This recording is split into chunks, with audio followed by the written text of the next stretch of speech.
സത്യം പറഞ്ഞാൽ മരിക്കുമെന്ന് ഒട്ടും പ്രതീക്ഷിച്ചില്ല.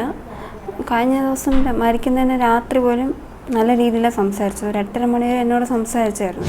അവിടെ ചെല്ലുമ്പോൾ അപ്രതീക്ഷിതമായിട്ടാണ് നമ്മളിങ്ങനെ അറിയുന്നത് ഫ്ലൈറ്റ് ക്യാൻസൽ ആയിരുന്നു. അപ്പോൾ തന്നെ നമ്മൾ ഷോക്കായിപ്പോൾ എന്തെങ്ങനെ പറ്റിയെന്ന്. ഇവർ നേരത്തെ തന്നെ ഒരു മുന്നറിയിപ്പും തന്നില്ല.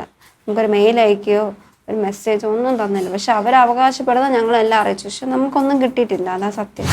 8-ാം തീയതി അവർ സംസാരിക്കാൻ പോലും റെഡിയായില്ല. എയർ ഇന്ത്യ മാനേജർ ആയാലും സംസാരിക്കാൻ പോലും റെഡിയായില്ല. ഞാൻ ക്യാബിൻ്റെ അകത്ത് കയറിയപ്പം കഥ അടയ്ക്കുകയാണ് ചെയ്തത്. ഒന്ന് എനിക്ക് ക്യാഷ് ഇപ്പം തന്നെ റീഫണ്ട് ചെയ്താൽ, അല്ലെങ്കിൽ ഞങ്ങൾ എക്സ്ട്രാ ക്യാഷ് തരാം, അടുത്ത ഒരു ഫ്ലൈറ്റ് നിങ്ങൾ അറേഞ്ച് ചെയ്തതാണ്. അപ്പം ഒന്നും പറ്റത്തില്ല എന്നാണ് പറഞ്ഞത്. അവസാന ദിവസം ഞങ്ങൾ രാത്രി 8:30 വരെ ഞങ്ങളോട് സംസാരിച്ചുകൊണ്ടിരിക്കുകയായിരുന്നു. അപ്പം പറഞ്ഞ ആകെ ഒരു വാക്ക് ഇതായിരുന്നു: നീ പഠിക്കണം, എനിക്ക് ഒരു കുഴപ്പമില്ല, ഞാൻ 70 വയസ്സിൽ ജീവിക്കും. ഹോസ്പിറ്റലിൽ ഈ ആൻജിയോപ്ലാസ്റ്റി ചെയ്ത് കിടക്കുന്ന സമയത്ത് അവിടെ വരുന്ന സിസ്റ്റർമാരോട് ഒക്കെ ഈ വീഡിയോ കാണിച്ചിട്ട് പറയും, എൻ്റെ ഭാര്യ, നിങ്ങളാരെങ്കിലും നിങ്ങളുടെ ഹസ്ബൻഡിന് ഇങ്ങനെ വയ്യാണ്ടായി കഴിഞ്ഞാൽ നിങ്ങൾ ഇതുപോലെ യുദ്ധം ചെയ്യുമോ? എൻ്റെ ഭാര്യ നോക്കിക്കേ, എന്ത് സ്മാർട്ടായിട്ട് എനിക്ക് വേണ്ടി, എന്നെ കാണാൻ വേണ്ടി വരാൻ വേണ്ടിയിട്ട് കിടന്ന് യുദ്ധം ചെയ്യുന്നത്. അതെ, പഠിത്തം തുടരണം. കാരണം എനിക്ക് വേറെ ഇൻകം ഒന്നുമില്ല. ഞാൻ പഠിച്ചിട്ട് വേണം കുട്ടികളെ ഒരു നിലയ്ക്ക് കൊണ്ടുവരാൻ. അവരറിഞ്ഞതിന് ഉച്ചയ്ക്ക് അറിഞ്ഞത്, രാവിലെ മരിച്ചിട്ട് ഉച്ചയ്ക്ക് എല്ലാവരും അറിഞ്ഞു. എത്ര കാശ് തന്നാലും എനിക്ക് എൻ്റെ ആളെ തിരിച്ചു കിട്ടാൻ പോകുന്നില്ല. മക്കള് 2 കുഞ്ഞു കുട്ടികളാണ്. അവർക്ക് എന്താന്ന് പോലും അറിയത്തില്ല. അവരെ ഡെയിലി ചോദിക്കും, എന്ത് ഡാഡി വിളിക്കാത്ത. അതിന് സത്യം പറഞ്ഞ ഉത്തരം പറയാൻ മോനെ പറഞ്ഞ് മനസ്സിലാക്കാൻ പറ്റുന്നില്ല.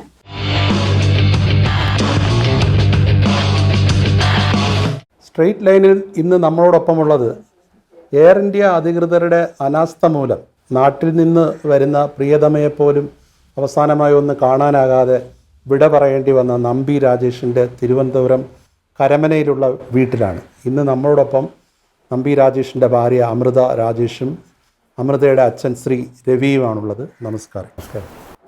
ഇത് കേരളത്തിൻ്റെ മനസ്സാക്ഷിയെ മുഴുവൻ ഞെട്ടിച്ച ഒരു സംഭവമായിരുന്നു. കാരണം അമൃത അവിടെ എയർപോർട്ടിൽ ചെന്ന് രാജേഷിൻ്റെ അടുത്തേക്ക് പോകാൻ വേണ്ടി ഈ വിമാനത്താവളത്തിൽ വന്ന ശേഷം അനുഭവിക്കേണ്ടി വന്ന ബുദ്ധിമുട്ടുകൾ. ശരിക്കും ഈ രാജേഷിന് സുഖമില്ല എന്നുള്ള വിവരം എപ്പോഴാണ് അറിയുന്നത്? 7-ാം തീയതി രാവിലെ അറിയുന്നത്. ഈ 7-ാം തീയതി രാവിലെ, ചൊവ്വാഴ്ച രാവിലെ അറിയുന്നത് ഇതുപോലെ വയ്യാതെയായി. ഹോസ്പിറ്റലിൽ നിന്ന് എന്നെ വിളിക്കുന്നത്. ആൻജിയോപ്ലാസ്റ്റിക്ക് മുന്നേ എന്നെ കാണണമെന്ന് പറഞ്ഞു. അങ്ങനെ വീഡിയോ കോൾ ചെയ്യുമ്പോൾ അവിടുത്തെ ഡോക്ടറെ വിളിച്ച് സംസാരിച്ച്, ഇതുപോലെ ഹസ്ബൻഡ് ഹാർട്ട് അറ്റാക്കാണ്, ഉടനെ തന്നെ ആൻജിയോഗ്രാം, ബ്ലോക്ക് ഉണ്ടെങ്കിൽ ആൻജിയോപ്ലാസ്റ്റി ഉടനെ ചെയ്യും. ഹസ്ബൻഡ് ഭയങ്കര വെപ്രാളമായിരുന്നു. പറഞ്ഞു, എനിക്കിവിടെ ചെയ്യണം, എനിക്ക് നാട്ടിൽ വരണം, ഒന്ന് ഡോക്ടറോടത്ത് സംസാരിക്കാമോ എന്ന് ചോദിച്ചു. അപ്പോൾ ഞാൻ ചോദിച്ചു, നാട്ടിൽ വരാൻ പറ്റുമോ? ഇപ്പം പിന്നെ ഭയങ്കര റിസ്ക്കാണ്, ഇപ്പം മേജർ ഹാർട്ട് അറ്റാക്കാണ്, ഇപ്പം എന്തെങ്കിലും ചെയ്താലേ പറ്റത്തുള്ളൂ എന്ന് പറഞ്ഞു. പിന്നെ അങ്ങനെ ആൻജിയോപ്ലാസ്റ്റി ചെയ്യുന്നത്. അപ്പം പിന്നെ എനിക്ക് സംസാരിക്കാൻ പറ്റിയില്ല, ഒബ്സർവേഷനിലായിരുന്നു. പിന്നെ അന്ന് തന്നെ ഞാൻ അങ്ങോട്ട് പോകാൻ വേണ്ടി ടിക്കറ്റ് ചെക്ക് ചെയ്തപ്പോൾ എനിക്ക് ടിക്കറ്റ് കിട്ടിയില്ല 7-ാം തീയതിക്ക്. പിന്നെ 8-ാം തീയതിക്ക് ബുക്ക് ചെയ്യുകയാണ് ചെയ്തത്. അത് ടിക്കറ്റ് കൺഫേംഡ് ആയി? കൺഫേംഡ് ആയിരുന്നു. എയർപോർട്ടിൽ എത്തുമ്പോഴാണോ ഇങ്ങനെ ഒരു വിഷയം? എയർപോർട്ടിൽ എത്തുമ്പോഴാണ് ഇങ്ങനെ അറിയുന്നത്. അപ്പം ഒരു ദിവസത്തെ പാടലേ ഉള്ളൂ, ആരെങ്കിലുമൊക്കെ കാണും. പുറത്തൊരു സാറുണ്ടായിരുന്നു, അവരുടെ കൂടെ വർക്ക് ചെയ്യുന്നൊരു കൊളീഗ് ഉണ്ടായിരുന്നു. അപ്പം അത് പിറ്റേ ദിവസം നമുക്ക് പോയി എത്താമെന്നൊരു സമാധാനത്തിലായിരുന്നു. അടുത്ത ദിവസം വീണ്ടും എയർപോർട്ട്, അതേ എയർ ഇന്ത്യയുടെ തന്നെ ടിക്കറ്റിൽ അടുത്ത ദിവസം പോകാൻ വിമാനത്താവളത്തിലെത്തി. അന്നും ഇതുപോലെ ക്യാൻസൽ എന്നാണ് പറഞ്ഞു. അവർ ഇങ്ങനെ ഈ ഒരു കാര്യം ഇപ്പോൾ TV ചാനലുകളിലൂടെല്ലാം അമൃത ഇങ്ങനെ സംസാരിക്കുന്ന കാണാമായിരുന്നു. എനിക്ക് എങ്ങനെയെങ്കിലും അവിടെ എത്തിയേ പറ്റൂ. അവരാരും ആ എയർ ഇന്ത്യയുടെ ഭാഗത്ത് നിന്ന് അന്നേരം ആരെങ്കിലും വന്ന് എന്തെങ്കിലും പറയുകയോ എന്തെങ്കിലും ചെയ്യുകയോ ചെയ്തു? ഇല്ല, ഞാൻ എൻ്റെ പരമാവധി റിക്വസ്റ്റ് ചെയ്തു. അവർ 8-ാം തീയതി അവർ സംസാരിക്കാൻ പോലും റെഡിയായില്ല. എയർ ഇന്ത്യ മാനേജർ ആയാലും സംസാരിക്കാൻ പോലും റെഡിയായില്ല. ഞാൻ ക്യാബിൻ്റെ അകത്ത് കയറിയപ്പം കഥ അടയ്ക്കുകയാണ് ചെയ്തത്. പിന്നെ ഞാൻ സംസാരിക്കാൻ വേണ്ടി കഥ അടയ്ക്കാൻ കൈ വാതിൻ്റെ ഇടയിൽ വെച്ചിട്ടാണ് നിന്നത്. എന്നിട്ട് ഞാനിങ്ങനെ റിക്വസ്റ്റ് ചെയ്തിങ്ങനെ കാര്യം പറഞ്ഞു, ഇങ്ങനെ മനസ്സിലാക്കിയിട്ടെങ്കിൽ എനിക്ക് എങ്ങനെയെങ്കിലും ഒരു ഫ്ലൈറ്റ് അറേഞ്ച് ചെയ്ത് തരണം, അടുത്ത ഫ്ലൈറ്റിലോ അല്ലെങ്കിൽ വേറെ ഏതെങ്കിലും എയർലൈനിലോ, ഒമാൻ എയറിലോ, അടുത്ത ഒമാൻ എയർ ഉണ്ടായിരുന്നു, അതിലെങ്കിലും നിങ്ങൾ അറേഞ്ച് ചെയ്ത് തരണം. ഒന്ന് എനിക്ക് ക്യാഷ് ഇപ്പം തന്നെ റീഫണ്ട് ചെയ്താൽ, അല്ലെങ്കിൽ ഞങ്ങൾ എക്സ്ട്രാ ക്യാഷ് തരാം, അടുത്ത ഒരു ഫ്ലൈറ്റ് നിങ്ങൾ അറേഞ്ച് ചെയ്തതാണ്. അപ്പം ഒന്നും പറ്റത്തില്ല എന്നാണ് പറഞ്ഞത്. അവരൊരു അനുകമ്പയോടുകൂടി സംസാരിച്ചില്ല? അതെ, സംസാരിച്ചില്ല. ഇല്ല, സംസാരിച്ചില്ല. അമൃതയുടെ അച്ഛൻ അവിടെ മസ്കറ്റിൽ തന്നെ? മസ്കറ്റ് റുബി എന്നൊരു സ്ഥലത്താണ്. അന്നേരം ഈ രാജേഷിനെ ഈ ദിവസങ്ങളിൽ കോണ്ടാക്ട് ചെയ്യുകയോ കാണുകയോ ചെയ്തിട്ടുണ്ടോ? ഞാൻ അവസാനം മരിക്കുന്നതിന് തലേദിവസമാണ് ഞാൻ പോയി കണ്ടത്, 11-ാം തീയതി. ഞാൻ മുമ്പായിട്ട് ഞാൻ ദുബായിലായിരുന്നു, എനിക്ക് പറ്റാൻ പറ്റിയില്ല ആ സമയത്ത്. ഞാൻ 5-ാം തീയതി ദുബായിലേക്ക് പോയി. ഒരു വാച്ച് കമ്പനിയുടെ ട്രെയിനിങ്ങിനായിട്ട് ഞാൻ ദുബായിൽ പോയിരിക്കുകയായിരുന്നു. ആ സമയത്ത് അടുത്ത ദിവസം ഞാൻ പുള്ളി എന്നെ കോൺടാക്ട് ചെയ്തിട്ടില്ല. വീട്ടിൽ ഞാൻ വിളിച്ചപ്പോഴാണ് എന്നെ ഇങ്ങനെ സുഖമില്ലാതെ ഹോസ്പിറ്റലിൽ കിടക്കുന്നവരെ എന്നെ അറിയിച്ചത്. ആ സമയത്ത് ഞാൻ അങ്ങോട്ട് യാത്ര ചെയ്യാനായിട്ട് പോയപ്പോൾ വേണ്ട, ഒരു ടിക്കറ്റ് എയർ ഇന്ത്യ എക്സ്പ്രസ്സിന് ടിക്കറ്റ് എടുത്തിട്ടുണ്ട്, അതുകൊണ്ട് ഞാൻ പോകേണ്ട ആവശ്യമില്ലെന്ന് ഇവർ പറഞ്ഞു. 2 ദിവസം അങ്ങനെ എനിക്ക് യാത്ര ചെയ്യാൻ പറ്റിയില്ല അങ്ങോട്ട്. ഇവർ പോകുന്നുള്ളതുകൊണ്ട് ഞാൻ അങ്ങോട്ട് പോയില്ല. പിന്നെ അതിനുശേഷം ഞാൻ 11-ാം തീയതി പുള്ളി ഹോസ്പിറ്റലിൽ, അതിനു മുമ്പായിട്ട് 10-ാം തീയതി ഡിസ്ചാർജ് ചെയ്ത് 11-ാം തീയതി ഞാൻ പോയി കാണുകയും ചെയ്തു. പുള്ളിയെ ആരും കുഴപ്പമൊന്നുമില്ല, ഒരു പ്രശ്നമൊന്നുമില്ലെന്ന് അങ്ങനെ കണ്ട് രാവിലെ തൊട്ട് വൈകുന്നേരം വരെ നേരിൽ കണ്ട് സംസാരിച്ചു. നേരിൽ കണ്ടായിരുന്നു.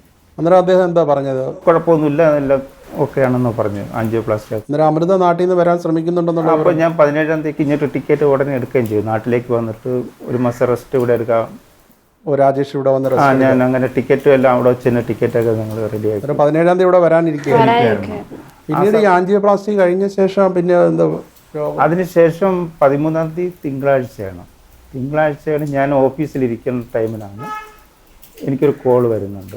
ആ സ്കൂളിൽ നിന്നാണ് വരുന്നത്. അവർ പറഞ്ഞു നമ്പി രാജേഷിന് അല്പം സീരിയസ് ആണ്, എത്രയും പെട്ടെന്ന് സ്കൂളിലെത്താനാണ് പറഞ്ഞത്.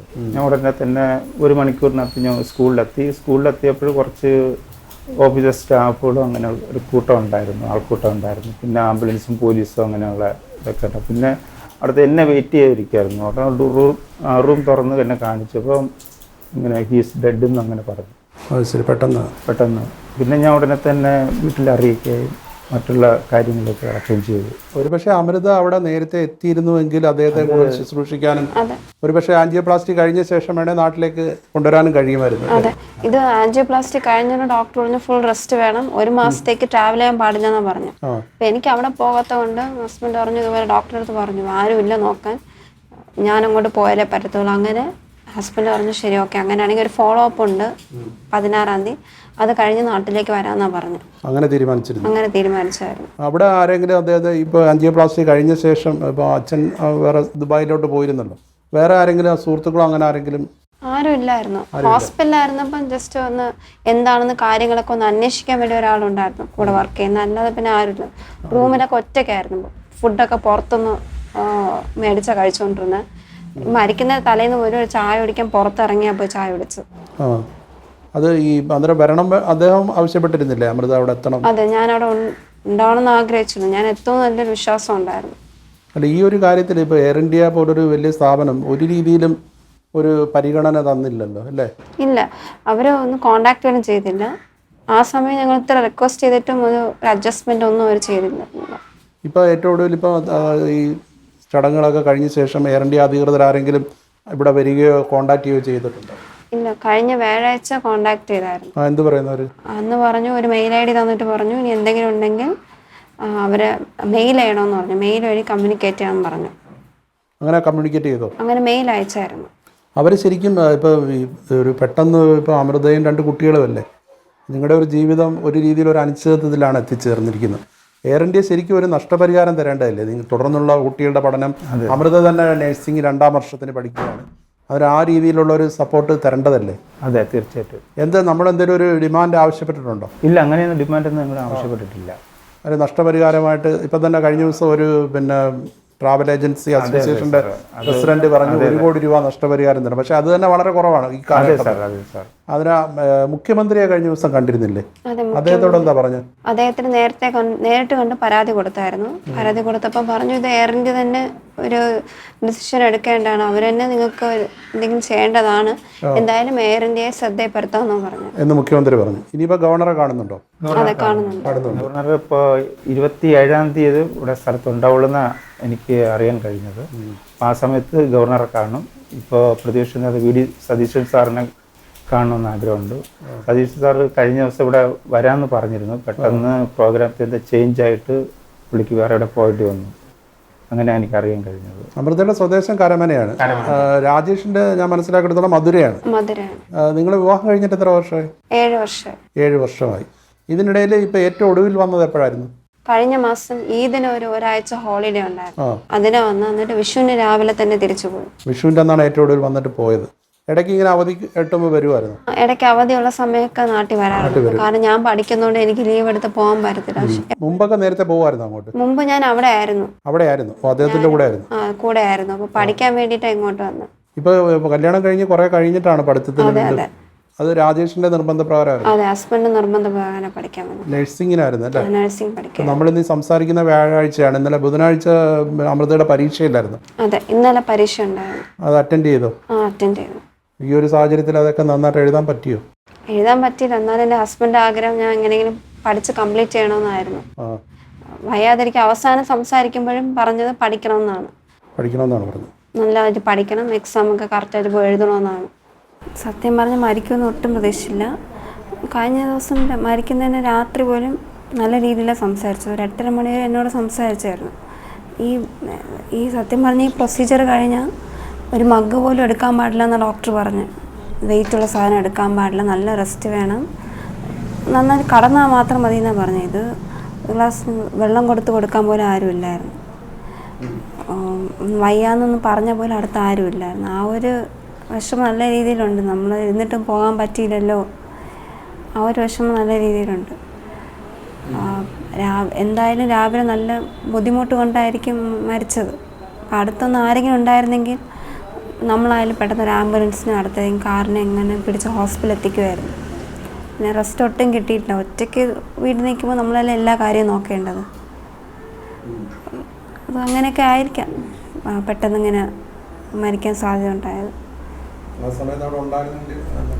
ഞാൻ ഉണ്ടായിരുന്നെങ്കിൽ എനിക്ക് നടക്കത്തില്ലായിരുന്നു. കാരണം ഹെൽപ്പ് ചെയ്യാൻ ഒരാളുണ്ടല്ലോ എല്ലാ കാര്യത്തിനും.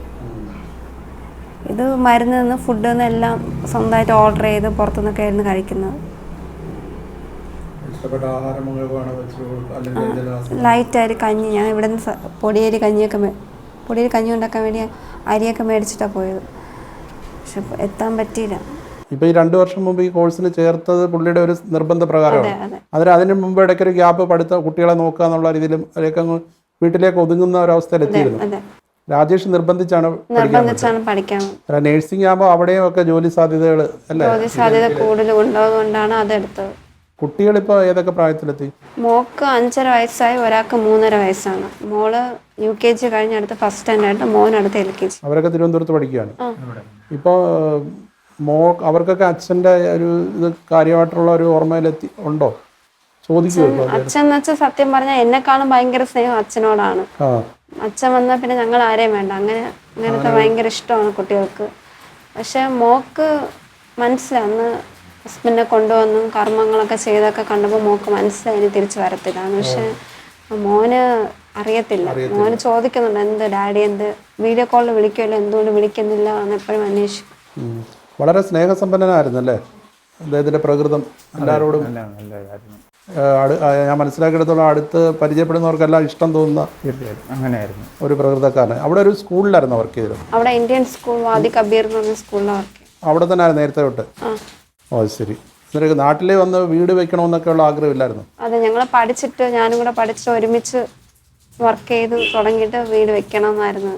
ആണല്ലേ? അങ്ങനെ ഒരാളുടെ ഇൻകമിന് പറ്റത്തില്ല.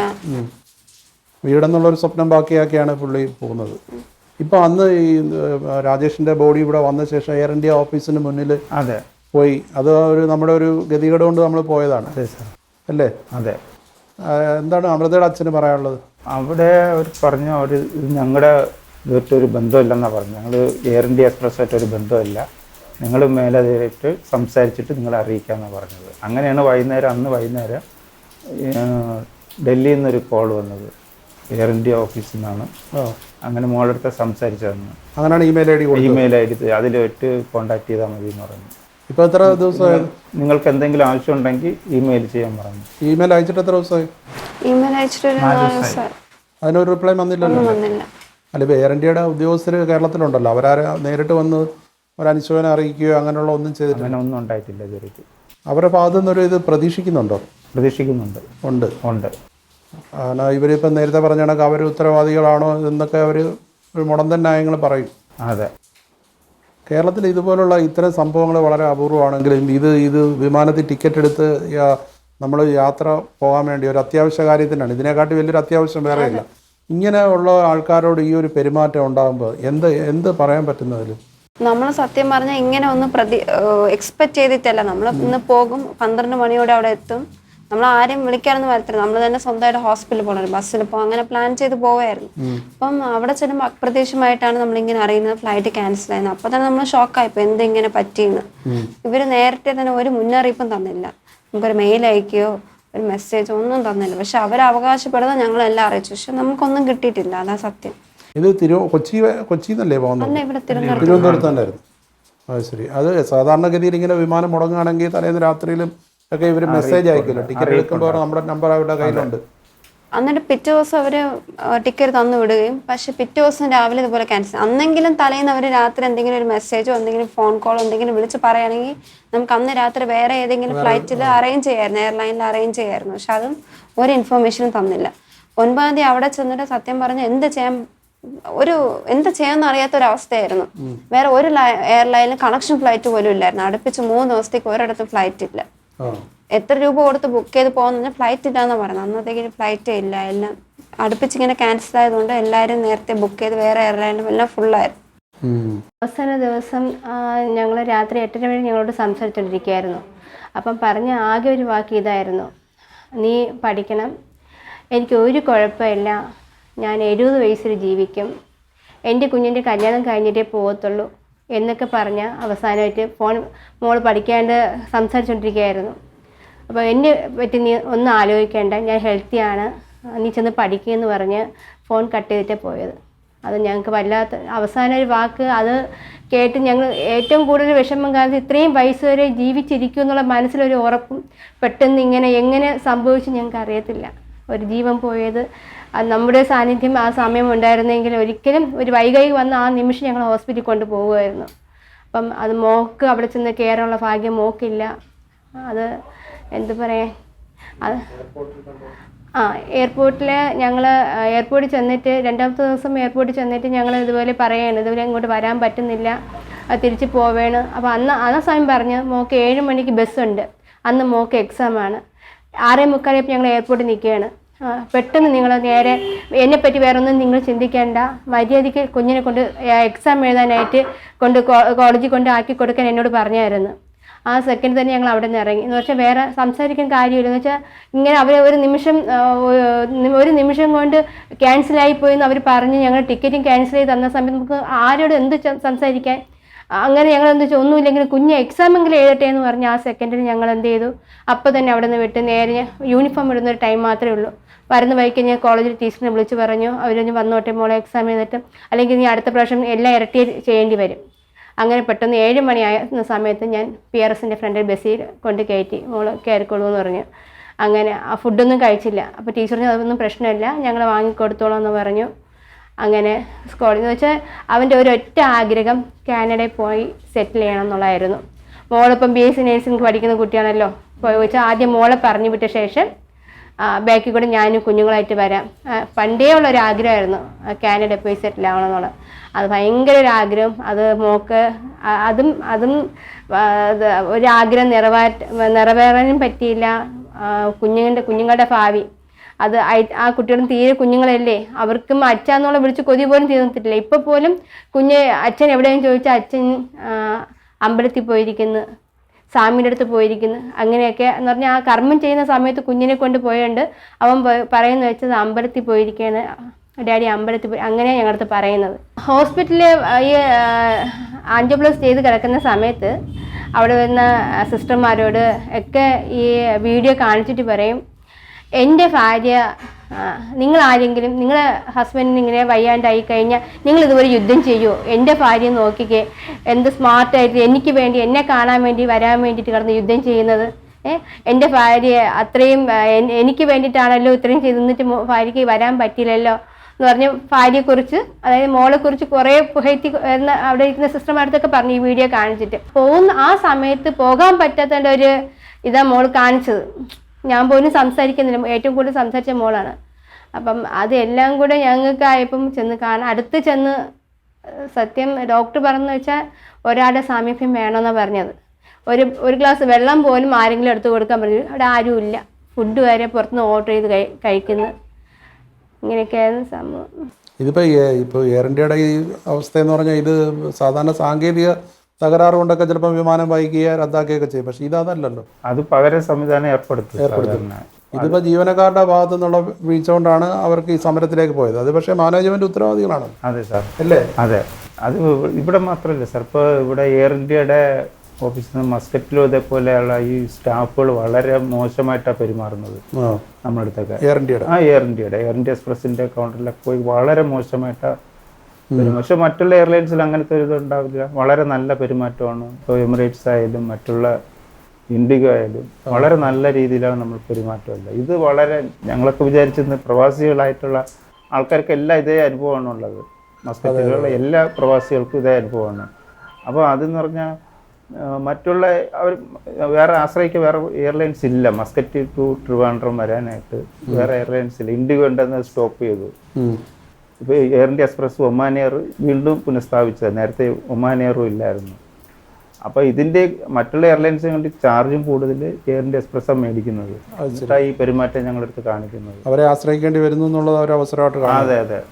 അത് പക്ഷേ ആരും വേറെ ഇടപെടുന്നില്ല. എല്ലാവർക്കും നിവൃത്തിയോട് കൊണ്ട് പറയാത്തതാണ് സാർ. അത് അവിടെ പ്രവാസികൾക്കെല്ലാം ഇതേ ഒരു ബുദ്ധിമുട്ടുണ്ട്. നമുക്ക് മാത്രമല്ല എല്ലാവർക്കും ഇതേ അനുഭവമാണ് ഉണ്ടാകുന്നത്. ഈ വിഷുവിന് വന്നപ്പോൾ നിങ്ങൾ എത്ര 7 ദിവസം ഉണ്ടായിരുന്നല്ലേ? 7 ദിവസം യാത്രയൊക്കെ അങ്ങോട്ടും ഇങ്ങോട്ടും ഒക്കെ പോവുകയൊക്കെ ചെയ്തു. പുള്ളിയെക്കുറിച്ച് കൂടുതലായിട്ട് പറയാനുള്ള എന്താണ്? എങ്ങനെയാണ് പുള്ളി വന്നു കഴിഞ്ഞാൽ വീട്ടിലിരിക്കുമോ അതോ പുറത്ത് കൂട്ടുകാരെ? എപ്പോഴും പുറത്താണ്. ഞാൻ കോളേജ് ഇട്ട് വരുമ്പോൾ ഞാൻ ലീവ് എടുക്കത്തില്ല. ഇപ്പൊ കുട്ടികളെയും കൊണ്ട് റെഡിയാക്കിയിരിക്കും പുറത്ത് പോകാൻ വേണ്ടിയിട്ട്. കൂടുതൽ അമ്പലങ്ങളിലായിരിക്കും കൂടുതൽ പോകുന്നത്. ഭയങ്കര ദൈവവിശ്വാസിയായിരുന്നു. പകല് കുട്ടികളെയും കൊണ്ട് പുറത്തൊക്കെ പോകും. വൈകുന്നേരം ഞങ്ങൾ വന്നിട്ട് പിന്നെയും പുറത്തൊക്കെ പോകും. വീട്ടിലെത്തുമ്പോൾ ഒരു 11 മണിയാവുന്നു. അങ്ങനെയാണ്. പുള്ളി എന്താ ജീവിതത്തെക്കുറിച്ച് മുന്നോട്ടുള്ളതിനെ കുറിച്ച് പറഞ്ഞിരുന്നത്? പുറത്ത് നമ്മൾ പഠിച്ചിട്ട് പിന്നെ ഫ്യൂച്ചറിൽ കാനഡയിൽ പോകണമെന്ന് ഭയങ്കര ആഗ്രഹമായിരുന്നു. കാനഡയിൽ അവിടെ പോയി ജോലി അവിടെ പോയി വർക്ക് ചെയ്യണമെന്ന് പണ്ടേ ആഗ്രഹമായിരുന്നു. കുട്ടികളെയൊക്കെ അങ്ങോട്ട് കൊണ്ടുപോയി കുട്ടികളെ അവിടെ കൊണ്ടുപോയി പഠിപ്പിക്കണം എന്നൊക്കെ ആഗ്രഹമായിരുന്നു. ഇപ്പോൾ ഈ ഫോണിൽ അവസാനം സംസാരിച്ചപ്പോഴും പഠിക്കണം. എനിക്ക് എക്സാം ആണ്, എന്നെ ആലോചിച്ച് ടെൻഷൻ അടിക്കണ്ട, പോയിരുന്ന് പഠിക്കുന്ന പറഞ്ഞു. അല്ല, ആൻജിയോപ്ലാസ്റ്റി കഴിഞ്ഞ ശേഷം സംസാരിച്ചപ്പോഴല്ലേ ഇത് പറഞ്ഞത്? അതെ. അന്നേരം പക്ഷേ കുറച്ചുകൂടെ സ്റ്റേബിൾ ആയിരുന്നു അല്ലേ? അതെ. ആൻജിയോപ്ലാസ്റ്റി കഴിഞ്ഞ് 2 ദിവസം കറക്റ്റായിട്ട് സംസാരിക്കാൻ പറ്റില്ല. കാരണം ICUലായിട്ട് ഫോണൊന്നും അലോഡല്ല. പിന്നെ വീട്ടിൽ വന്നിട്ടാ സംസാരിക്കാൻ പറ്റിയത്. ഒരുപക്ഷെ അവിടുത്തെ ചികിത്സാ രീതിയിൽ മറിച്ച് കേരളത്തിലായിരുന്നെങ്കിൽ കുറച്ചുകൂടെ അല്ലേ? അതെ, അതിനു വേണ്ടിയാണ് ഇങ്ങോട്ട് വരാൻ വേണ്ടിയിരുന്നത്. ഇവിടെ വന്ന് ബാക്കിയുള്ള ട്രീറ്റ്മെന്റ് ഒക്കെ ഇവിടെ കണ്ടിന്യൂ ചെയ്യാന്നാണ് വിചാരിച്ചത്. പ്രത്യേകം പറഞ്ഞു വിട്ട ഒരാൾ എപ്പോഴും ഉണ്ടാവണം. ഹോസ്പിറ്റൽ പറഞ്ഞ് നിർദ്ദേശം കൊടുത്തിരുന്നു, ഒരാൾ അടുത്തുണ്ടാവണം എന്ന് പറഞ്ഞു. അങ്ങനെയാണ് ഒരു പെട്ടെന്ന് അങ്ങോട്ട് വരാനായിട്ട് തീരുമാനിച്ചത്. പക്ഷേ നിർഭാഗ്യകരമായിട്ട് അങ്ങോട്ട് പോകാനും പറ്റില്ല. 2 ദിവസം അവർ സമ്മതിച്ചില്ല പോകാനായിട്ട്. പിന്നീട് അപ്പോഴത്തേക്ക് പിന്നെ മരണം, പിന്നീട് രാജേഷിൻ്റെ മരണ വാർത്തയല്ലേ പിന്നെ വരുന്നത് അല്ലേ? പിന്നീട് ഈ സമരമെല്ലാം തീർന്നപ്പോഴത്തേക്ക്. അതെ. താങ്കൾ എത്ര കാലമായിട്ട് അവിടെ ഉണ്ട്? ഞാൻ 7 വർഷമായിട്ട് മസ്കറ്റിലുണ്ട്. രാജേഷിന് ഇടയ്ക്ക് കാണാറൊക്കെ ഉണ്ടോ? ഞങ്ങൾ എല്ലാ വെള്ളിയാഴ്ച അങ്ങനെ കാണാറുണ്ട്. എല്ലാ വെള്ളിയാഴ്ച അവധി ദിവസങ്ങളിൽ കാണാറുണ്ട്. അതെ. അന്നേരമൊക്കെ ഇടയ്ക്ക് പുള്ളി എല്ലാ വർഷവും ഒന്നിലധികം തവണ വരുമോ? ഒന്നിലധികം തവണ വരും. അങ്ങനെയുള്ളൊരു ജോലിയാണല്ലേ? അതെ. സ്കൂളിലായോണ്ട് ഈ ഹോളിഡേയ്സ് ഒക്കെ നാട്ടിൽ ഉണ്ട്. ഇനിയിപ്പോൾ അമൃത എന്താണ് ഉദ്ദേശിക്കുന്നത്? പഠിത്തം തുടരണ്ടേ? അതെ, പഠിത്തം തുടരണം. കാരണം എനിക്ക് വേറെ ഇൻകം ഒന്നുമില്ല. ഞാൻ പഠിച്ചിട്ട് വേണം കുട്ടികളെ ഒരു നിലയ്ക്ക് കൊണ്ടുവരാൻ. ഇത് എത്ര വർഷത്തെ കോഴ്സാണ്? 4 വർഷത്തെ കോഴ്സാണ്. ഇപ്പോൾ 2 വർഷം. 2 വർഷമായി. ഇപ്പം കുട്ടികളെല്ലാം ഇവിടെ സ്കൂളിൽ, മൂത്ത മോള് സ്കൂളിൽ പഠിക്കുകയല്ലേ? രണ്ടുപേരും സ്കൂളിൽ പഠിക്കുകയാണ്. അന്നേരം ശരിക്കും എയർ ഇന്ത്യയുടെ ഭാഗത്തു നിന്നൊരു അനുകൂല സമീപനം ഉണ്ടാകേണ്ടതാണ്. അതെ സാർ. മുഖ്യമന്ത്രിയും കത്തെഴുതാമെന്ന് പറഞ്ഞോ എയർ ഇന്ത്യ? അറിയിക്കാന്ന് പറഞ്ഞു. എനിക്കൊന്നും മന്ത്രി ശിവൻകുട്ടി ഈ കാര്യത്തിൽ വളരെ സാർ ഇവിടെ വന്നിരുന്നു, ഞങ്ങളടുത്ത് എല്ലാം സംസാരിച്ചു. പുള്ളി എന്നെ നിയമസഹായമൊക്കെ ചെയ്യാമെന്ന് പറഞ്ഞു. ഒരാഴ്ച നിങ്ങൾ വെയിറ്റ് ചെയ്യൂ, അത് കഴിഞ്ഞിട്ട് നമുക്ക് അത് കോർട്ടിൽ കംപ്ലൈൻറ്റ് കൊടുക്കാമെന്ന് പറഞ്ഞിട്ടുണ്ട്. അതിനെക്കുറിച്ച് കോടതിയെ സമീപിക്കാൻ തന്നെയാണ്. കാരണം ഇവരുടെ ഭാഗത്തുനിന്ന് ഒരു റെസ്പോണ്ടും ഇല്ലെങ്കിൽ അടുത്ത സ്റ്റെപ്പ് മുന്നോട്ട് പോകണമെന്ന്. അല്ല, ഇതിന്റെ നഷ്ടത്തിന്റെ ആഴം അവർക്ക് മനസ്സിലായിട്ടില്ലെന്ന് തോന്നുന്നു. ഇവര് എത്ര കാശ് തന്നാലും എനിക്ക് എന്റെ ആളെ തിരിച്ചു കിട്ടാൻ പോകുന്നില്ല. മീൻസ് എന്റെ കുഞ്ഞുങ്ങളെ എങ്ങനെ നല്ല രീതിയിൽ വളർത്തണം. ഇപ്പൊ തന്നെ ഇത് ഞങ്ങള് വാടക വീട്ടിലാണ് കഴിയുന്നത്. ഈ വീട്ടിലെ എല്ലാ കാര്യങ്ങളും എന്റെ ഹസ്ബൻഡ് നോക്കിയോളൂ, എന്നെ പഠിപ്പിക്കുന്ന ഉൾപ്പെടെ. അപ്പം ഒരാൾ പോകുന്നതിന് അത്ര ബുദ്ധിമുട്ടുണ്ട്. ഇപ്പോൾ സുഖമില്ലാതെ കടന്നതോ പെട്ടെന്ന് ആക്സിഡന്റ് ആയതോ ഒന്നും അല്ല. പെട്ടെന്ന് ഇങ്ങനെ ഇപ്പം ഞാനവിടെ പോകാത്തത് കൊണ്ടാണ് ഇങ്ങനെ ഉണ്ടായത്. അത് ആ ഒരു വിഷമം എപ്പോഴും ഉണ്ടല്ലോ ജീവിതത്തിൽ. പിന്നെ ആ ഒരു കുറ്റബോധമായിട്ട് എനിക്കുണ്ട്. കുറ്റബോധത്തിൻ്റെ കാര്യമില്ല, കാരണം അമൃത പോകാൻ വേണ്ടി വിമാനത്താവളത്തിൽ വരെ എത്തിയതാണ്. പക്ഷേ അത് കുറ്റം ചെയ്തിരിക്കുന്ന എയർ ഇന്ത്യ ആൾക്കാരല്ലേ. പക്ഷെ എന്നാലും അവസാനം പോയെന്ന് ശുശ്രൂഷിക്കാൻ കഴിഞ്ഞിരുന്നെങ്കിൽ അല്ലേ, വിഷമമുണ്ട്. ഒരു പക്ഷേ അമൃത അടുത്തെത്തിയിരുന്നെങ്കിൽ ഈ ഒരു രീതിയിലേക്ക് സാഹചര്യം മാറത്തുമില്ലായിരുന്നു. ഇത് വെളുപ്പിലെ പിന്നെ അറ്റാക്ക് വന്നത്, അപ്പം അടുത്ത ആരും ഇല്ലായിരുന്നു പറയാനൊന്നും. അപ്പോൾ ആരെങ്കിലും ഒരാളുണ്ടെങ്കിൽ ആ സമയത്ത് നമുക്ക് ഹോസ്പിറ്റലിലെങ്കിലും എത്തിക്കായിരുന്നു. അറിഞ്ഞതിന് ഉച്ചയ്ക്ക് അറിഞ്ഞത്, രാവിലെ മരിച്ചിട്ട് ഉച്ചയ്ക്ക് എല്ലാവരും അറിഞ്ഞത്. പുള്ളി മുറിയിൽ മരിച്ചിരിക്കുക, ആരും അറിഞ്ഞിട്ടില്ല. ഉച്ചയ്ക്ക് അവിടുത്തെ ഒരു ജോലിക്കാരും ഭക്ഷണം എന്തോ കൊണ്ട് കൊടുക്കാൻ പോയപ്പോഴാണ് മരിച്ചു കിടക്കുന്ന കണ്ടത്. അങ്ങനെ എന്നെ അറിയിച്ചത്. അപ്പോൾ അത് രാവിലെ സംഭവിച്ചിരിക്കുകയത്. അതാണ് ചേട്ടൻ ദുബായിൽ നിന്ന് തിരിച്ചെത്തിയായിരുന്നു? ഞാൻ തലേദിവസം വന്നു. പുള്ളി മരിക്കുന്ന 13-ാം, ഞാൻ 11-ാം തീയതി വന്നു. അപ്പോൾ എല്ലാ ദിവസവും ഞാൻ വിളിച്ച് ഞാൻ ഫോളോഅപ്പ് ചെയ്താണ് എങ്ങനെയുണ്ടെന്ന് രോഗങ്ങൾ 2-3 പ്രാവശ്യം ഞാൻ വിളിക്കാറുണ്ട്. അപ്പോൾ എന്തെങ്കിലും ഉണ്ടെങ്കിൽ പ്രയാസം ഉണ്ടെങ്കിൽ എൻ്റെ അടുത്ത് പറയും. അപ്പോൾ എൻ്റെ അടുത്ത് കുഴപ്പമൊന്നുമില്ലെന്ന് പറഞ്ഞു. അപ്പോൾ തിങ്കളാഴ്ച ഈ മരണ ദിവസം രാവിലെ ഞാൻ വിളിച്ചായിരുന്നു. ഒരു 8 മണിക്കുമ്പായിട്ട് ഞാൻ വിളിച്ചായിരുന്നു. അന്നേരം ഫോണ് റിങ് എന്നിട്ട് എടുത്തില്ല. അപ്പോൾ ഞാൻ ഉറങ്ങുന്നുണ്ടെന്നാണ് വിചാരിച്ചത്. ഞാൻ പിന്നെ ഓഫീസിൽ പോയി. അപ്പോൾ ഓഫീസിൽ ഇരിക്കുമ്പോഴാണ് എനിക്ക് കോൾ വന്നത് സ്കൂളിൽ നിന്ന് 2 മണിക്ക്. എത്രയും പെട്ടെന്ന് അവിടെ ചെല്ലാൻ പറഞ്ഞു. അപ്പോഴാണ് മറ്റുള്ള പിന്നെ അടുത്ത ദിവസം തന്നെ ഇങ്ങോട്ട്, അടുത്ത ദിവസമല്ല, അന്ന് ബുധനാഴ്ച മിഡ് നൈറ്റിന് 2 മണിക്കുള്ള കഴിഞ്ഞ വ്യാഴാഴ്ച രാവിലെ ഞാൻ ബോഡിയും കൊണ്ട് ഞാൻ വന്നു. ബാക്കിയുള്ള പ്രൊസീജിയറൊക്കെ കഴിഞ്ഞിട്ട് ഞാൻ കൊണ്ടുവന്നു. 3 ദിവസം എടുത്തു അവിടെ. അദ്ദേഹത്തിന് എത്ര പ്രായം ഉണ്ടായിരുന്നു? 40 ആയതേ ഉള്ളൂ. ശരി. ഇനിയും ദീർഘകാല സർവീസും എല്ലാം ബാക്കിയുണ്ടായിരുന്നു. അവിടുത്തെ ജോലി പുള്ളി ഹാപ്പി ആയിരുന്നു അല്ലേ? അതെ, വേറെ പ്രശ്നങ്ങളൊന്നുമില്ല. അമൃത എത്ര കാലം അവിടെ ഉണ്ടായിരുന്നു ആദ്യം കല്യാണം കഴിഞ്ഞ ശേഷം? ഞാനിപ്പോ ഇവിടെ വന്ന് 2 വർഷമായുള്ളൂ. 2 വർഷമായിട്ടുള്ളൂ. അതുവരെ അവിടെ തന്നെ ആയിരുന്നു. ശരി. അന്നേരം അവിടെ ആകുമ്പോൾ എല്ലാ താമസ സൗകര്യം എല്ലാം ഉണ്ടായിരുന്നു. ശരി. സ്കൂളിന്റെ അടുത്ത് തന്നെയായിരുന്നു താമസ സൗകര്യം. കുട്ടികൾ മോൾ ആ സ്കൂളിൽ പഠിക്കായിരുന്നു. ഈ നാട്ടിലേക്ക് വന്നത് അമൃതയ്ക്ക് പഠിക്കാൻ വേണ്ടിയിട്ടാണ്. ശരിയാണ്. അല്ല, ഇനിയിപ്പോൾ ഉള്ള നമ്മുടെ മുന്നിലുള്ള വഴി ഇത് പഠിച്ചൊരു ജോലിയിലെത്തുക എന്നുള്ള അല്ലാതെ വേറെ മാർഗ്ഗമില്ലല്ലോ. ഇതിപ്പോൾ ആർക്കും സംഭവിക്കാൻ പാടില്ലാത്തതാണ്. അതെ സാർ. അതിപ്പോൾ എയർ ഇന്ത്യ തന്നെ അന്ന് ഒരുപാട് യാത്രക്കാർ വലഞ്ഞെങ്കിലും കേരളത്തിൽ ഇതുപോലൊരു സാഹചര്യം മറ്റൊരു ആൾക്കും ഉണ്ടായിട്ടുണ്ടെന്ന് തോന്നുന്നില്ല, അമൃതയ്ക്ക് അനുഭവിച്ച പോലെ. ഈ അവിടെ പിന്നെ താമസിക്കുമ്പോൾ എങ്ങനെ ഈ പുറത്തൊക്കെ പോവുകയൊക്കെ എന്നും പുറത്തു പോകും. മിക്ക ദിവസവും പുറത്തു പോകും. ചില ദിവസം ജോലി കഴിഞ്ഞ് ടയർഡ് ആവണമെങ്കിൽ പുറത്തു പോകത്തില്ല. അല്ലെങ്കിൽ അടുത്ത് ബീച്ചിലോ അടുത്ത് പാർക്കൊക്കെ ഉണ്ട്, കുട്ടികളൊക്കെ കൊണ്ട് പുറത്തൊക്കെ പോകും. വിശേഷ ദിവസങ്ങൾ അമ്പലത്തിലൊക്കെ പോകും. അങ്ങനെ നല്ല പീസ്ഫുൾ ആയിട്ട് പോവായിരുന്നു ഫാമിലി. എല്ലാ ദിവസവും പുള്ളി വിളിക്കുമായിരുന്നു? എല്ലാ ദിവസവും വിളിക്കും. ഈ ആശുപത്രിയിൽ ആയിട്ട് അവസാനം ആൻജിയോപ്ലാസ്റ്റി കഴിഞ്ഞിട്ടാണ് അവസാനം വിളിച്ചത് അല്ലേ? അതെ. മറ്റേതല്ല, സാധാരണഗതിയിൽ ഇവിടെ വിളിക്കുമ്പോൾ എന്താ കുട്ടികളുടെ പഠിത്ത കാര്യമൊക്കെ ചോദിക്കും? സാധാരണ വീട്ടിലെ കുട്ടികളൊക്കെ കാണിച്ചു കൊടുക്കും, കുട്ടികളെ സംസാരിക്കും, എൻ്റെ കാര്യങ്ങളൊക്കെ ചോദിക്കും. അദ്ദേഹത്തിന്റെ പേരൻസ് ഒക്കെ മധുരയിലാണ്. ഉണ്ട്, അച്ഛനും അമ്മയൊക്കെ ഉണ്ട്? അച്ഛനല്ല, അമ്മയുണ്ട്. അമ്മയും 2 സഹോദരങ്ങളും ഉണ്ട്. ശരി. ഈ ആലോചിച്ചുറപ്പിച്ച വിവാഹമായിരുന്നു ഇവര്? നിങ്ങൾ മധുരയും തിരുവനന്തപുരം ആണ്. ഈ കവി അയ്യപ്പനുമായിട്ടുള്ള ബന്ധം എന്താണ്? അയ്യപ്പൻ എന്ന് പറഞ്ഞാൽ എൻ്റെ ചേട്ടനാണ്, അമ്മയുടെ സഹോദരിയുടെ മകനാണ്, ചേച്ചിയുടെ മകനാണ്. അമ്മയുടെ ചേച്ചിയുടെ മകനാണ്. ഞങ്ങൾ അവസാന നിമിഷം നമ്മുടെ വീട്ടിൽ തന്നെ ഉണ്ടായിരുന്നു. ആ, ഇവിടെ ട്രിവാൻഡ്രത്തുള്ളപ്പോൾ ഞങ്ങൾ വീട്ടിൽ തന്നെ, ഞങ്ങൾ അപ്പുറത്ത് വാടകയ്ക്ക് താമസിച്ചു, മെയിൻ റോഡിലായിരുന്നു, മാർക്കറ്റിനടുത്ത്. ആ വീട്ടിലാണ് ഞങ്ങൾ താമസിച്ചുകൊണ്ടിരുന്നത്. അയ്യപ്പണ്ണ മിക്കവാറും അവിടെ തന്നെ ഉണ്ടായിരുന്നു. ഈ പിള്ളേരെയൊക്കെ വളർത്തിയത് അയ്യപ്പണ്ണൻ തന്നെ എന്നാണ് പറയാം. അയ്യപ്പനെ കുറിച്ചുള്ള ഓർമ്മകളുണ്ടാകുമ്പോഴത്തേക്ക്?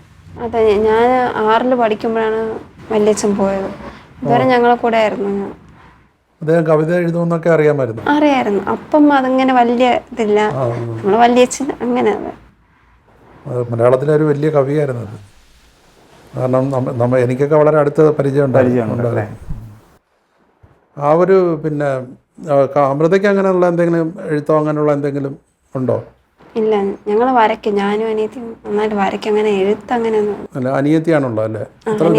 മക്കൾ എത്ര താങ്കൾക്ക്? എനിക്ക് 2 കുട്ടികളാണ്. അമൃതയും അനിയത്തിയും? അനിയത്തി ഐശ്വര്യ ഉണ്ട്. അവരെന്ത് ചെയ്യുന്നു? അനിയത്തി പഠിക്കുന്നു, MBBS പഠിക്കുന്നു. MBBS പഠിക്കുന്നു. എവിടെ? അല്ല, ഇപ്പോൾ ജോർജിയയിലാണ്. നേരത്തെ യുക്രൈനിലായിരുന്നു, അവിടെ വാർ തുടങ്ങിയുണ്ട്, ഞാൻ അങ്ങോട്ടേക്ക് മാറ്റി, ജോർജിയയിലേക്ക് മാറ്റി അല്ലേ? അത് എഡ്യൂക്കേഷൻ ലോൺ ഉണ്ടായിരുന്നു, SBI നിന്ന് എടുത്തിട്ടുള്ളത്. അവൾ അങ്ങനെ ആ രീതിയിൽ പോയതാണ്. യുക്രൈനിൽ കുറേ അധികം മലയാളി വിദ്യാർത്ഥികളുണ്ടായിരുന്നു. അതെ അതെ. അവരെല്ലാം കുട്ടികളെല്ലാം നല്ല രീതിയിൽ പഠിക്കുന്ന അതെ ആണല്ലേ. അതെ. നഴ്സിംഗ് തിരഞ്ഞെടുത്ത് അതൊരു സേവന മാർഗം മേഖല കൂടിയാണല്ലോ. അതെ. ആ ഒരു താല്പര്യം കൂടെ ഉണ്ടോ അതിന് പിന്നിൽ? ആ താല്പര്യമുണ്ട്. പിന്നെ നല്ല ജോബ് ഓപ്പർച്യൂണിറ്റീസും കൂടെ ഉള്ളതുകൊണ്ട്. പ്രത്യേകിച്ചും വിദേശത്ത് അല്ലേ. ഇപ്പോൾ ഇവിടെ വിഷുവിനാണ് ഏറ്റവും ഒടുവിൽ വന്നത്. അന്ന് വിഷു കൈനീട്ടമൊക്കെ കുട്ടികൾക്കൊക്കെ കൊടുത്തോ? എല്ലാവർക്കും കൈനീട്ടമൊക്കെ തന്നിട്ടാണ് പോയത്. രാവിലെ അതുപോലെ 6 മണിയോടെ പോയത്. വീട് വെക്കുന്നതിനെ കുറിച്ച് എന്താ പറഞ്ഞിരുന്നു? വീട് ഒന്നിച്ച് ഞാനും കൂടെ പഠിച്ചൊന്ന് ജോലിക്ക് കയറിയിട്ട് ഒന്നിച്ചൊന്ന് വെക്കാമെന്നാണ് തീരുമാനിച്ചത്. തിരുവനന്തപുരത്ത് തന്നെ? തിരുവനന്തപുരത്ത് തന്നെയാണ്. അത് ശരി. പുള്ളി ഒരുപാട് കാര്യങ്ങൾ സ്വപ്നം കണ്ടിരുന്നു അല്ലേ.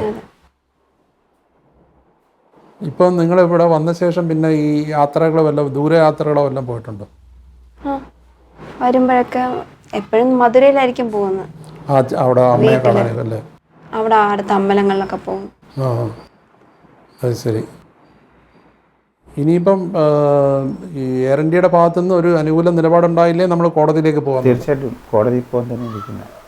ഞാൻ തിങ്കളാഴ്ചയുടെ ഞാൻ വെയിറ്റ് ചെയ്യും. അത് കഴിഞ്ഞിട്ട് മേൽ നടപടികൾ എന്താണെന്ന് വെച്ചാൽ മറ്റുള്ളവർക്ക് ആലോചിച്ചിട്ട് ചെയ്യാനാണ് ഐഡിയ. അല്ല, എയർ ഇന്ത്യ പറയുന്ന 1-2 പേരെ ഉദ്യോഗസ്ഥരൊക്കെ പറയുന്ന അവർ എന്ത് ചെയ്തു എന്ന്. പക്ഷെ അവരുടെ ഭാഗത്ത് തന്നെയല്ലേ യഥാർത്ഥത്തിൽ ഏറ്റവും അതാണ് അവരുടെ ഭാഗത്ത് തെറ്റ് ഉണ്ടായിട്ട് അവർ അതിനെ ന്യായീകരിക്കുകയാണ്.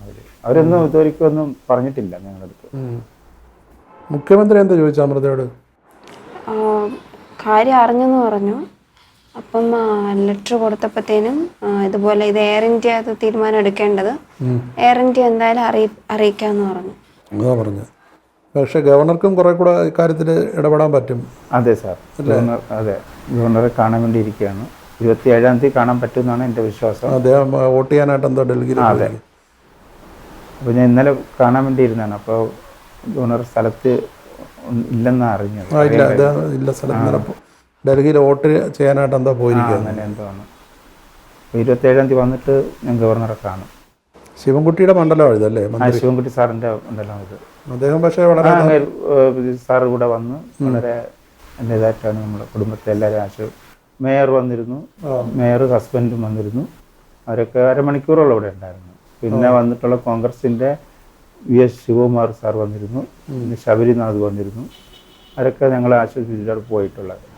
അല്ല, കേരളത്തിൻ്റെ ഒരു മനസാക്ഷിയുടെ ഒരു എന്താ പറയുക പിന്തുണ എപ്പോഴും അമൃതയ്ക്കും കുടുംബത്തിനും ഉണ്ട്. അതെ. അതിലെ ഒരു ഇതിപ്പോൾ ഓർക്കുമ്പോൾ എപ്പോഴും വിഷമിക്കുന്ന ഒരു കാര്യമാണ്. എന്നാലും ജീവിതത്തിൽ പിടിച്ചു നിൽക്കണം, പിള്ളേരെ വളർത്തണം എന്നുള്ളതല്ലേ ആ ചിന്ത അല്ലേ?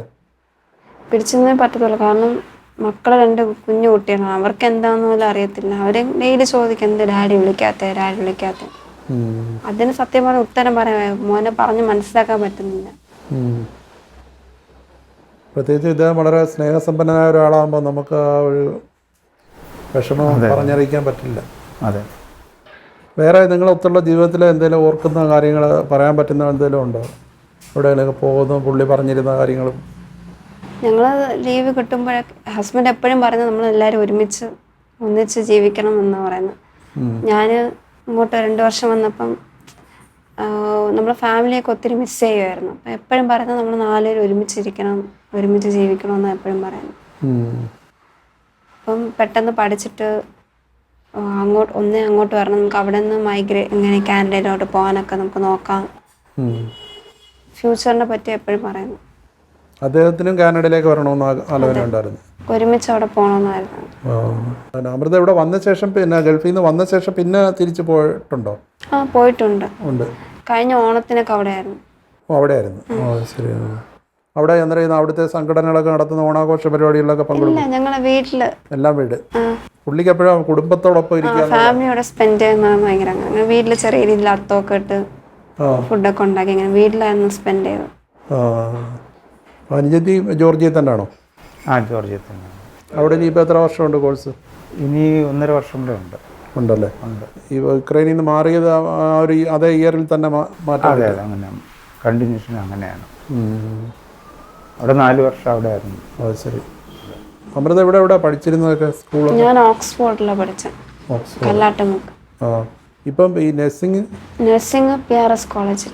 PRS കോളേജിലാണ്. അതിവിടെ അടുത്തല്ലേ? അടുത്താണ്. ഹോസ്പിറ്റൽ ഇവിടെ, കോളേജ് പാലിയോട. എവിടെ? പാലിയോട്. അതെ അതെ, അവിടെയാണ്. എന്നിട്ട് ഇവിടുന്ന് വണ്ടിയുണ്ട്? ഇവിടെ നിന്ന് വണ്ടിയുണ്ട്, കോളേജ് ബസ്സിൽ പോകും. ഇനിയിപ്പോൾ പരീക്ഷ എത്ര ദിവസം കൂടെ ഉണ്ട്? പരീക്ഷ കഴിഞ്ഞു, ഇന്നലെ പ്രാക്ടിക്കലായിരുന്നു. ഞാൻ തിയറിയൊക്കെ എഴുതിയായിരുന്നു.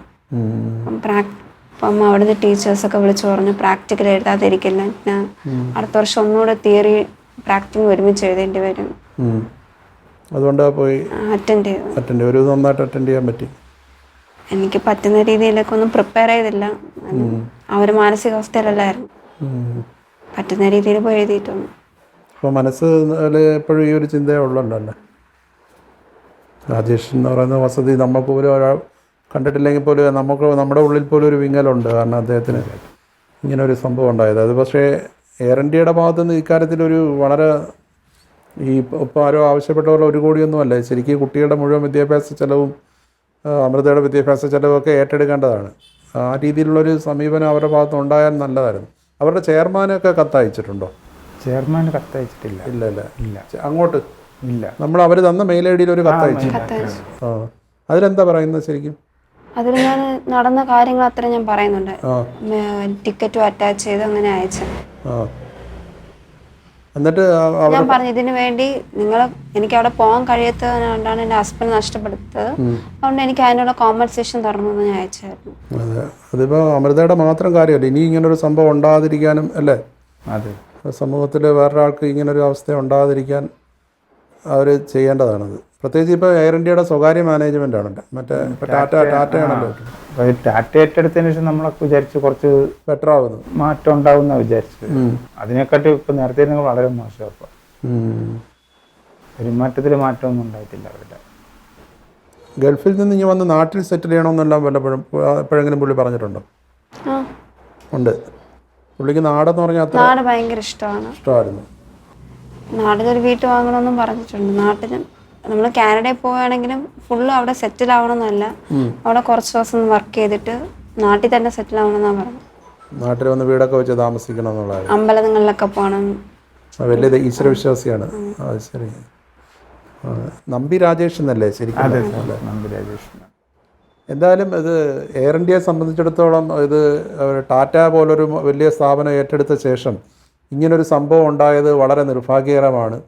അത് ഒരു വ്യക്തിക്ക് സംഭവിച്ചതെന്നുള്ള രീതിയിലല്ല അതിനെ കാണേണ്ടത്. കാരണം എയർ ഇന്ത്യയുടെ ഒരു ഇമേജ് പോലും ബാധിക്കുന്ന രീതിയിൽ ഈ നഷ്ടത്തിൻ്റെ ആഴം, അതായത് അമൃതയ്ക്ക് അവിടെ പോയി മസ്കറ്റിൽ പോയി അദ്ദേഹത്തെ കാണാൻ പറ്റിയിരുന്നെങ്കിൽ, ആ ശുശ്രൂഷിക്കാൻ കഴിഞ്ഞിരുന്നെങ്കിൽ ഈ ഒരു വിയോഗം ഉണ്ടാവില്ലായിരുന്നു എന്ന് വിശ്വസിക്കാനുള്ള എല്ലാ ഇതും അവർക്കുണ്ട്. കാരണം അവർ തമ്മിലുള്ള സ്നേഹബന്ധവും ഈ കുടുംബമായിട്ട് രാജേഷിൻ്റെ അറ്റാച്ച്മെൻറ്റും എല്ലാം ആ രീതിയിലായിരുന്നു. ഒരുപക്ഷെ രാജേഷിന് ഇങ്ങനെ ഒരു അവസ്ഥ ഉണ്ടാകുമായിരുന്നില്ല. ആ നിലയ്ക്ക് അതിനൊരു എത്ര കോടികൾ കൊടുത്താലും ഇതൊരു നഷ്ടപരിഹാരമായിട്ട് കാണാൻ പറ്റില്ല. അവരുടെ ദുഃഖത്തിൻ്റെ ആഴത്തിനുള്ള വിലയും ആവത്തില്ല. പക്ഷേ ഈ കാര്യത്തിൽ വളരെ മാതൃകാപരമായൊരു തീരുമാനം ടാറ്റയുടെ ഭാഗത്തുനിന്ന് ഉണ്ടാകുമെന്നാണ് കേരളത്തിൻ്റെ മുഴുവൻ മനസ്സാക്ഷിയും കേരളത്തിൻ്റെ സമൂഹം മുഴുവൻ ആഗ്രഹിക്കുന്നത്. അത് കേരളത്തിൽ നിന്നുള്ള ലക്ഷക്കണക്കിന് യാത്രക്കാർ ഇപ്പം എയർ ഇന്ത്യയെ ആശ്രയിക്കുന്നുണ്ട്. അവർ ഇത്തരം സംഭവങ്ങൾ ആവർത്തിച്ചാൽ അത് ടാറ്റയ്ക്ക് തന്നെ ആയിരിക്കും അതിൻ്റെ ഒരു ദോഷം ഉണ്ടാകുക എന്നാണ് ഞങ്ങൾ പ്രതീക്ഷിക്കുന്നത്. ഇങ്ങനൊരു ദുഃഖാവസ്ഥയിൽ ഇങ്ങനെ സംസാരിക്കാൻ തയ്യാറായതിൽ നന്ദി അറിയിക്കുന്നു. പക്ഷേ ഇതൊരു സമൂഹത്തിനൊരു സന്ദേശം കൂടെ ആണെന്നുള്ള രീതിയിലാണ് ഞങ്ങൾ സംസാരിക്കാൻ വന്നത്. ദൈവം അനുഗ്രഹിക്കട്ടെ. നമസ്കാരം.